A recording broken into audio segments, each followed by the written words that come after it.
Do you have to be in a human birth to be realized? Most books say you do. But someone thought you said you could finish your karma or on another plane which may not require a body. Is this so?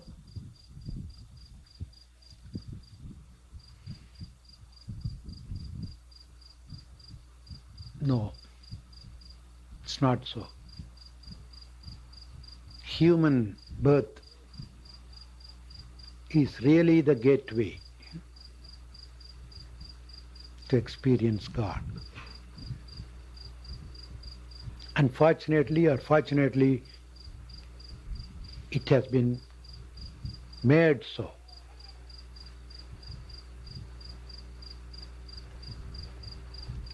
All other births have no freedom like that of a human being.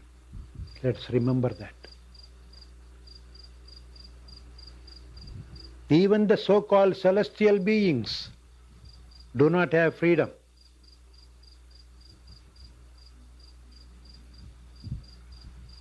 Don't belittle your birth. You are chosen to be a human being.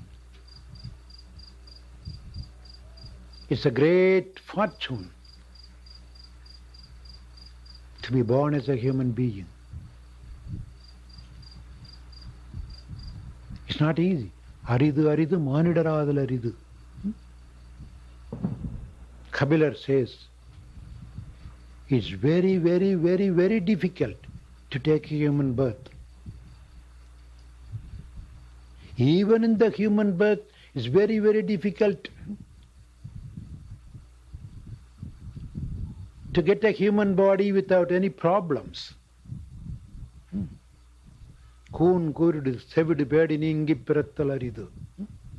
Lot of difficulties, deformities. It's very difficult. Pirandakalayum. Then even if you get a body like that, the thirst to know the truth is very difficult. First, difficult is the human birth. Next, difficult is to get a clean human birth. Next one, difficult to get a desire to know the truth. There are so many other desires to enjoy many things in life, worldly things, temporary, fleeting, which ultimately ends up in pain. Take any desire in life, the worldly level. Name, fame, body, beauty, money, power, position, and what not. They're all desires. But they ultimately end up in pain. Ultimately. None of them have ever given everlasting peace and joy to any individual. The history is the proof.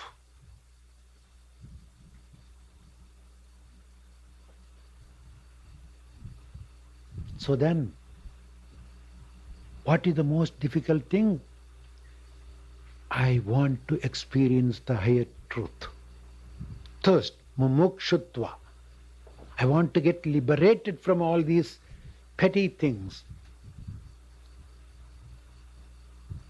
And then, still difficult is to get somebody to show you the way.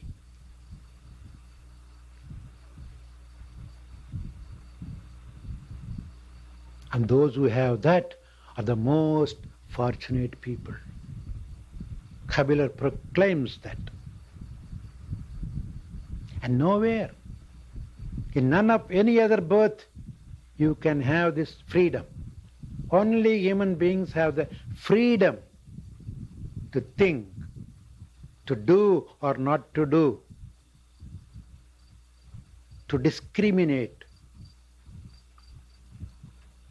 That's why this is the gateway.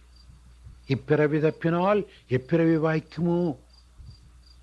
sages and saints were wondering, Lord, if I lose this body, I don't know which one will come to me.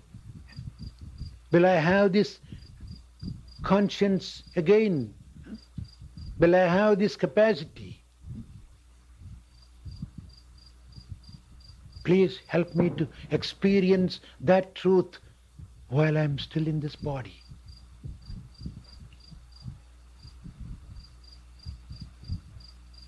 But of course, at the same time, the scriptures give us a hope that if you really want to experience the truth in this body, and if you didn't get it and the body is lost, don't worry, you'll be given another human body.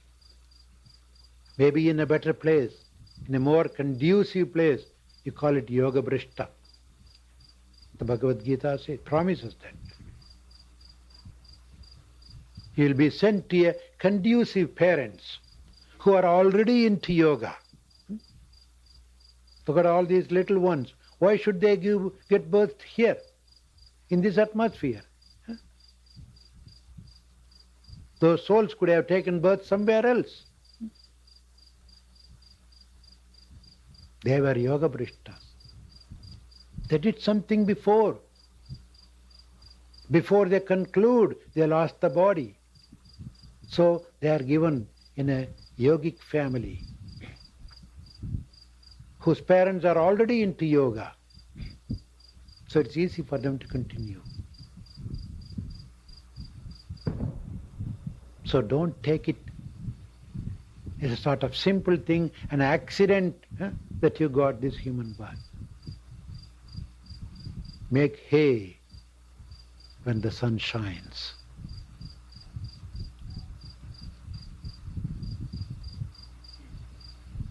Yes? Where other planets? Human beings on other planets? Yes, there are. Sure. There are.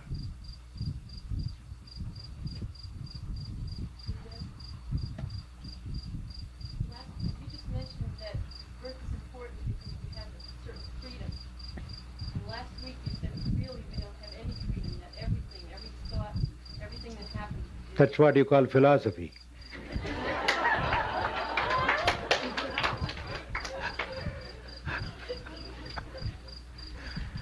If I say the same thing, why do you want me to come here every weekend? Well, if I didn't ask the question, I know it would bother me all week. I'm glad at least some people remember what happened last satsang. I thought you hear it and so the Swami spoke beautifully and you go out and forget everything. No, I'm glad.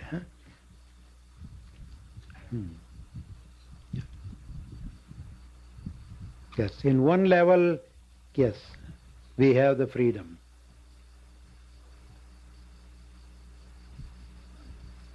But in a sort of ultra, supra-mental level, to use the Aurobindo's language, we don't have freedom.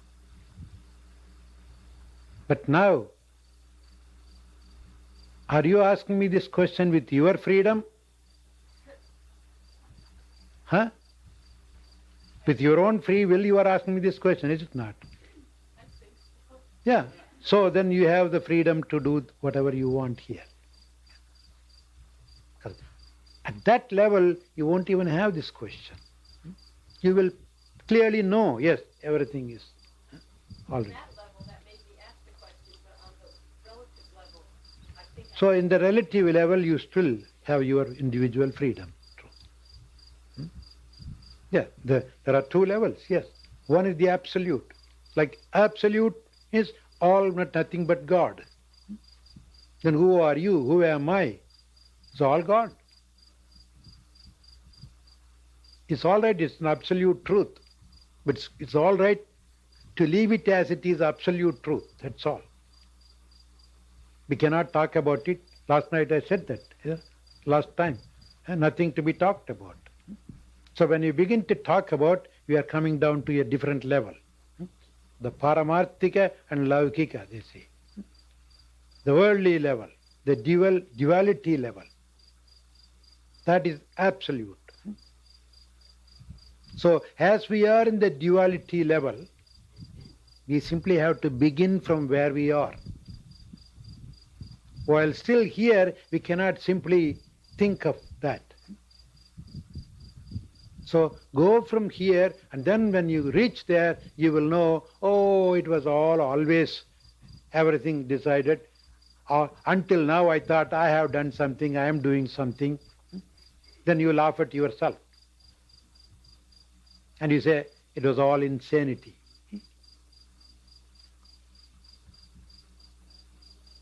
So, in this level, yes, everything is real.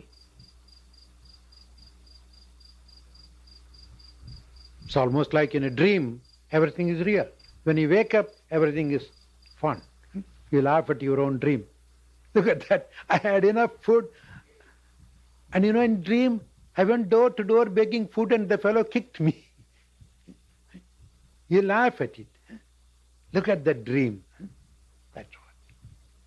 At that level, we'll simply be laughing at all that we have done. Even all these so-called practices. Oh, I stood on the head for half an hour. What a funny thing to do. I had to repeat the mantra, do my mala, japa. It's all nonsense in one level. Excuse me for saying that. True. In the higher level, when you get the essence, all these are nonsense. But until you get the essence, this should make sense to you. It's not easy to be a spiritual seeker. Many think that we are spiritual seekers. No, we are all egoistic seekers. Yeah. For every little thing, ego pops out, is it not? How can you call yourself a spiritual seeker then? Huh? A spiritual seeker has no ego. If you don't grow in the spiritual field, don't blame anybody else for that. You ask yourself, do I still have ego? If the answer is yes, all right, you call yourself spiritual seeker, put a label, but you are not. You are doing some good things, fine. It's okay. Your services are good, others will benefit, but do you benefit? No. You can't really get that higher experience. You benefit in some way. Yes, others will appreciate you, others will respect you because you are serving others. Others get benefit by your actions. And you also have a happiness. Yes, I have served people. That's all. But to have the real spiritual experience, spirit is above ego.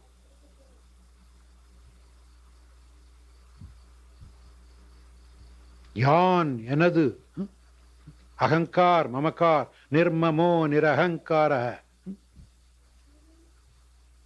The I, me, should completely be abolished. In a way, that is what we are looking into. When we put our hands into activities and when you come across people who criticize, how much of an anger pops out of you? If it is not ego, what else? You become so sensitive. Nobody should even comment on your action. Everybody say, oh, you did a wonderful job. Boost your ego, but not hurt your ego. And you want to grow spiritually, forget it. It's true, because nowadays it's all in the yellow book. It's open. Everybody even promises you $3,000, I'll give you experience of the highest order. Unfortunately, it's not so. I'm talking about real spiritual experience. Cannot come that easily. You have to pay a big price. What the price? The price of your head. Chop your head and give it in the hands of the teacher. Not the real head. He is not going to eat your head. The head means ego. If you don't want to give up your ego, don't worry about spirituality. It's okay. Let's be together and enjoy, have some fun, do something nice. Games, play.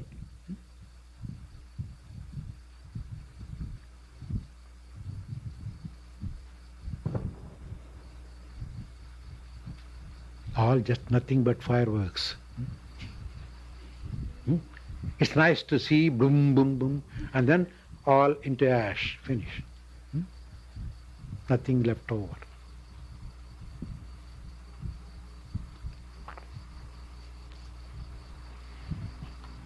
Spirituality, spirituality.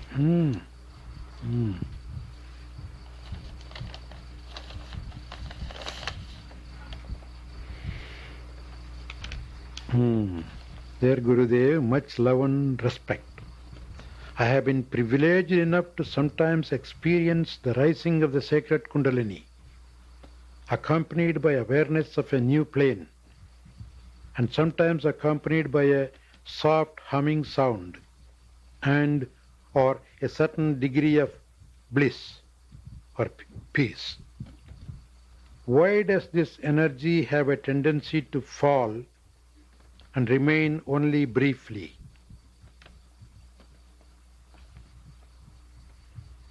Is the new awareness a form of lower samadhi? Why is bliss only sometimes present? Thank you. Please guide me. I really need your help.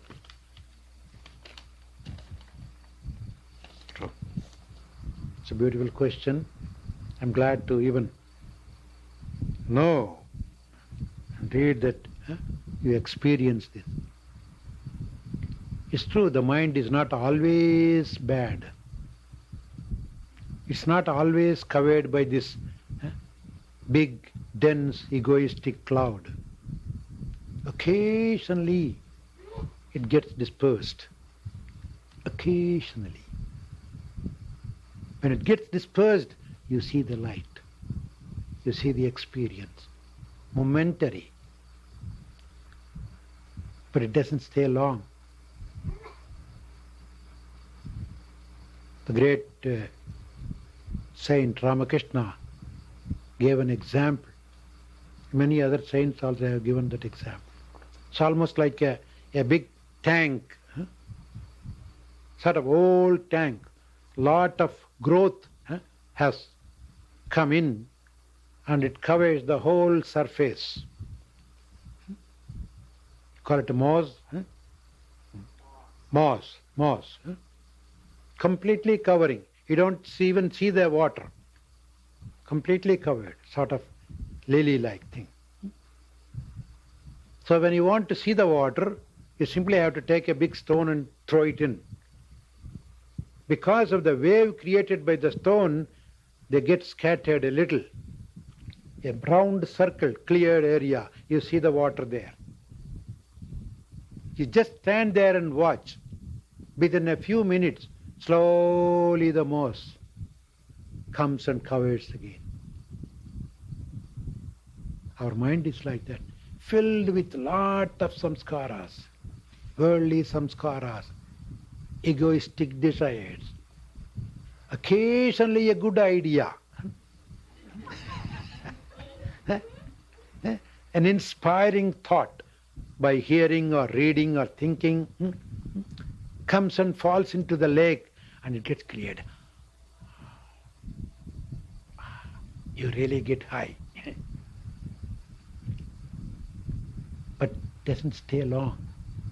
That is why conscious effort, consciously cleaning up everything. Temporary, momentary, it's not, it's all right, it gives you a glimpse of what is inside.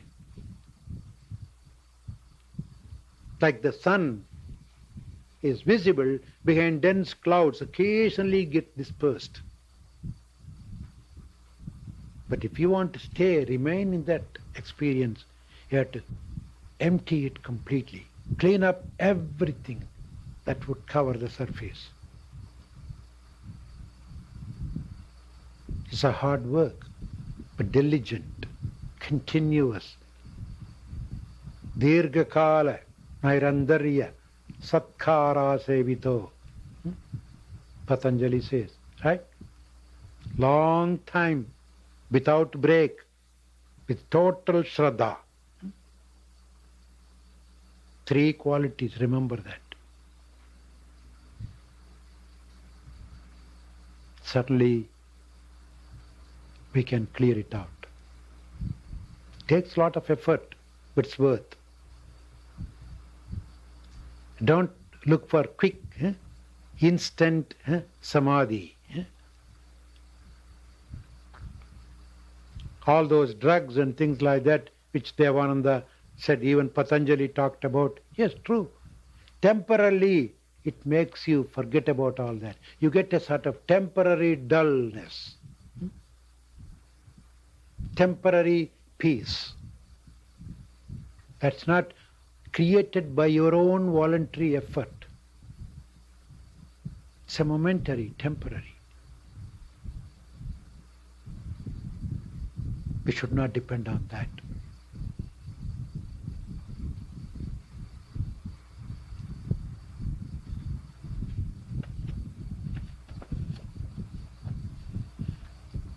How do I surrender to God?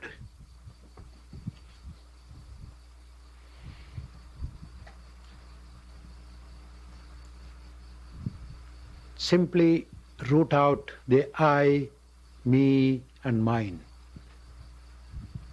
There's no I, there's no me, there's no mine. It's all God, God, God. God is working through this frame.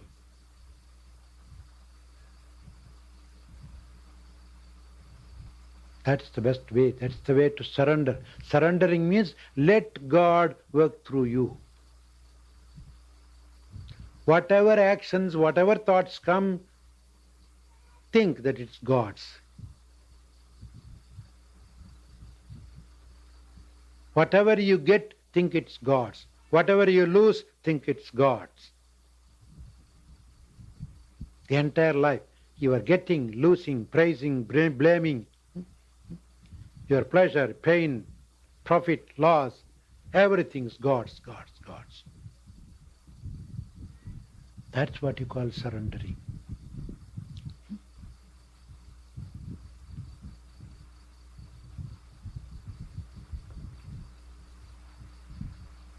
There's no I, me, I did it, I am getting it, I have lost it.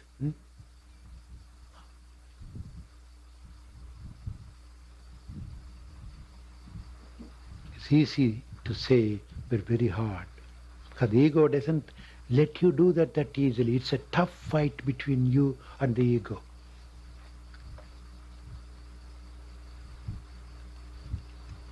But it's worth. The biggest fight and the biggest victory ever won over anything is not over land or sea or sky, over your own mind, over your own ego. It sneaks in many, many, many ways. Even the people who really got a victory over it, occasionally when they are little off guard, it just pops up. Oh, the other day when I saw my color picture on the Richmond Leader, oh boy, you big Swami, look at that.